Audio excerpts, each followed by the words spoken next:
तर आपला भाव आला 3 महिन्यानंतर सातारला, मग भावाला गेलो भेटायला. आणि भाव सातारला आला म्हणजे भावाला कुठेतरी फिरवायला लागतंय, त्यात काही विषय नाही. आणि सगळ्यांची एक आवडती गल्ली असते, तर आपल्या भावाची पण एक आवडती गल्ली, तिथनं भावाला दररोज फिरवायला लागतो.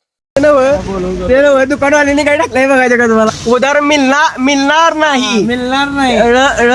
त्यांनी गिळला. कुठं गिळला फोटो दिला गिळला नाही का? मिळणार नाही. आम्ही तेव्हा लहान होतो. तर भाऊचं आहे आपल्या घाटात दुकान, त्या भावावर चष्टा मस्करी करून आपण गेलो घाटात वरती. जाताना काय पाऊस नव्हता, म्हणलं पाऊस काय लागायचा नाही, पण जे धोधो सुरू झाला. पण त्यात पण एक सातारकर म्हटलं आम्ही पावसाचं एन्जॉय करत घाट, आणि घाट म्हणजे जीव के प्राण आहे आमचा, त्यामुळे आम्ही घाटात भेटत एन्जॉय करत जातो. घाटात लॉजवरती थांबताच महेशचा एकदम स्नॅपचा किडा बाहेर आला. यशाला आतमध्ये बघायला गेलो तरी यशा बसलेला प्लंबरचं काम करत.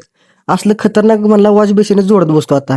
हे काय आपल्या डोक्याच्या बाहेरचं काम आहे. चला वरती हॉटेलवर चहा प्यायला थांबलो, तेवढ्यात आमच्या एक मिसिंग मेंबरचा फोन आला. मला तुम्ही आम्हाला स्कीमा देऊन गेलाय. तर भावाला कसा बसा समजावला, भाऊ काय ऐकत नव्हता. तेवढ्यात चहा आला, आणि चहा आणि मोसम आणि सातारकर म्हणल्यावर खतरनाक विषय 500. त्याची फुरकी मारून आम्ही परत आलो घाटात, आणि घाटात आली की झाली बक्षुदी सुरू.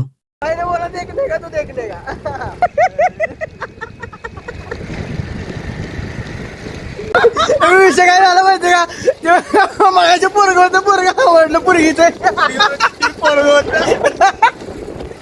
तर भेटूया एक नवीन ब्लॉग मध्ये, तोपर्यंत लाईक आणि फॉलो करून नक्की जावा. चला बाय.